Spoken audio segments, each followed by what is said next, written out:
Hello, everyone, and welcome to another episode of Founders Grid, sponsored by Gaper.io. Today we have Kirby. Kirby is the founding general partner of Ascend.vc, and he's also on the board of directors of Beanbox, Keep. And prior to that, Kirby had four startups. Most of them got acquired. The last one was Dwellable. It got acquired by HomeAway. Kirby, welcome to the show. Hey, thanks, Mustafa. I appreciate you having me, and I'm excited to talk with you. Nothing I like better than talking about startups. It's all I do every day, and I've chosen to spend my first part of my career building them, and now the second part investing in startups. So yeah, always excited to chat. So I believe four of your companies got acquired that you founded, right? Yeah. I basically. What's the secret sauce? What do you eat? Yeah, you know. What time you wake up and Well, what to win? What's the secret sauce? It was a combination of being born at the right time. So basically, I got out of college in 1996, which may prove historically to be the best single year to get out of college in the history of the world. And I, I had done some copywriting work for a friend's older brother the summer before, and he called me and said, "Hey, why don't you come work for my startup?" And I was like, "What's a startup?" He's like, "It's, we have an internet company." I said, "What's the internet?"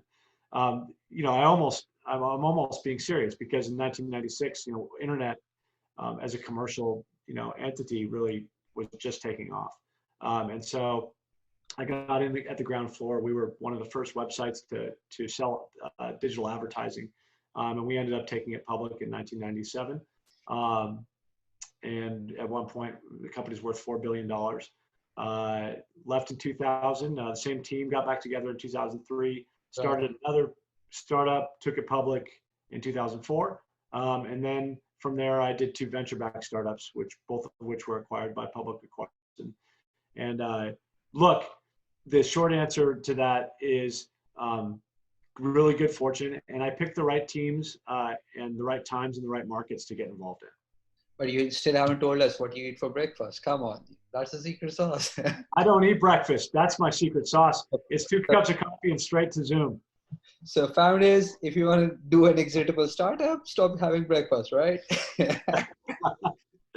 So coming down to, unfortunate times because of COVID, and the whole world is going through a new learning curve and everything, right?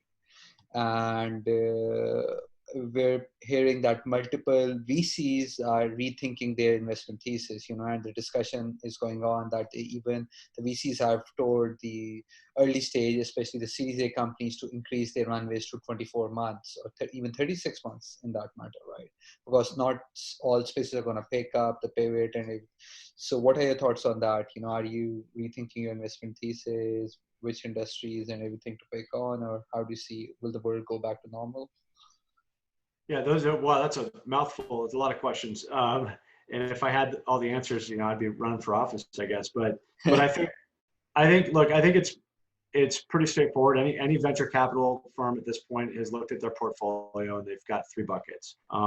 There's a bucket of companies that's large affected, and most super early stage companies are probably in that bucket, because they're going to need to spend money and hire people to find product market fit, regardless of what the broader economy looks like.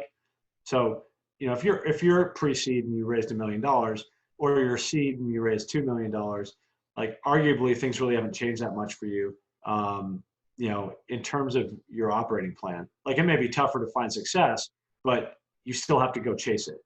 So that's 1/3 of the companies. Another third of the companies are uniquely advantaged. So we've got investments in some direct-to-consumer companies that are going through the roof right now, because the big brands have pulled their ad dollars out of Facebook and similar channels. And so our CPAs have gotten cut in half. And so we're starting to now all of a sudden be profitable in the shopping cart on some of these deals. And so e-commerce and specifically staples are just going nuts. And I think that shift, we waited 20 years for the first 20% shift from offline to online retail, and sort of 20 days for the next 20% shift, and now it's 40%, and so it's a great time to be in the e-commerce space. And then similarly, things around remote transactions and remote work. So we have a company that does machine learning, computer vision for physical ID verification, which is people need to register for things online more and more, and the bar is higher for know your customer. Stuff like that is definitely growth. So there's a third of companies in anyone's portfolio who's done a decent job of diversification that fit that bill. And then the last third is the companies that are really, really going to be impacted. And these are typically later stage companies where it's harder to turn the ship. And they're the ones where you have to look at the macro economy and just say, the pain is not here now. The real pain's coming 9 to 12 to 18 months down the line.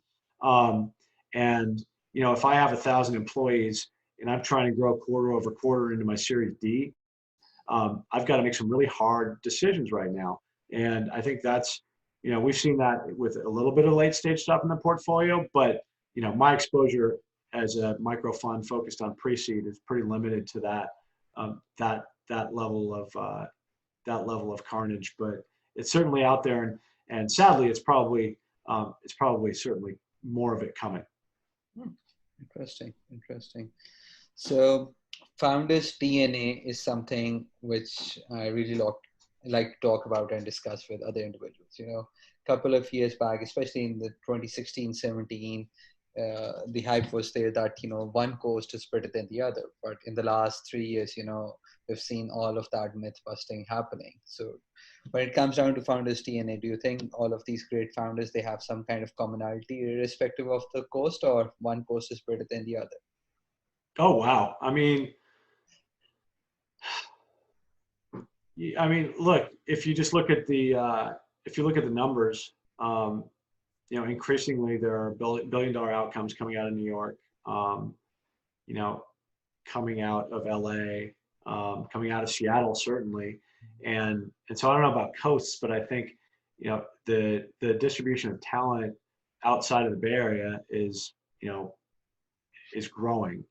In terms of the DNA, being, a pre-seed investor, typically what I'm betting on is the founder. What are the characteristics that, the common thread that kind of runs across the founders that I've seen become successful?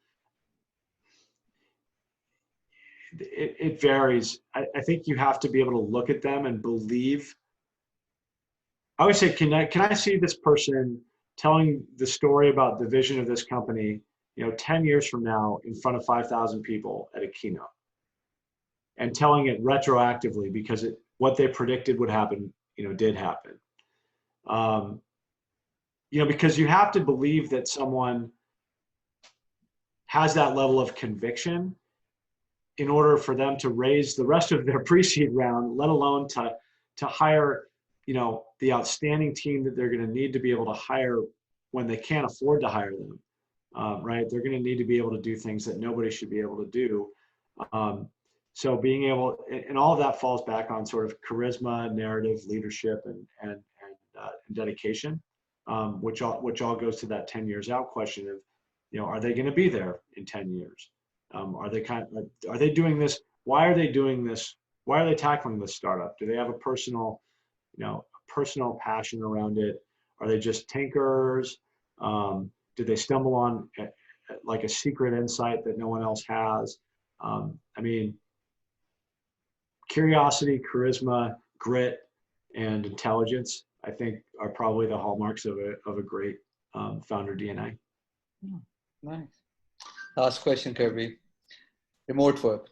It's been on the rise for the last 2 years, and then on the side we saw the co-workings rise up. Then since last September, the WeWork debacle and everything started unfolding, right?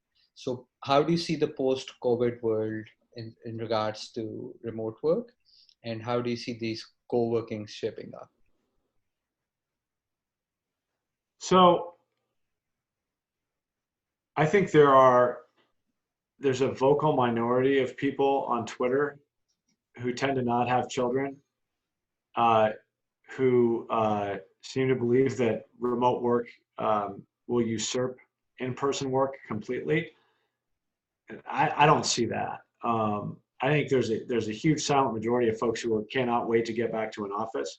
I think humans are built to be around each other and to interact physically. I think, furthermore, that anyone who's worked for a company with its corporate headquarters in a city that they're not working in other words, who's worked in a remote office, let alone a remote home, can attest to the difficulty in achieving, career advancement and bureaucratic political strategy advancement at any company of any meaningful size if you're not located at the HQ. Now, I guess that's all kind of contrarian of me to say, but for individual contributors, yeah, I think there's going to be a huge spike in remote work. For software engineers, absolutely a spike in remote work. But for managers and corporate talent, I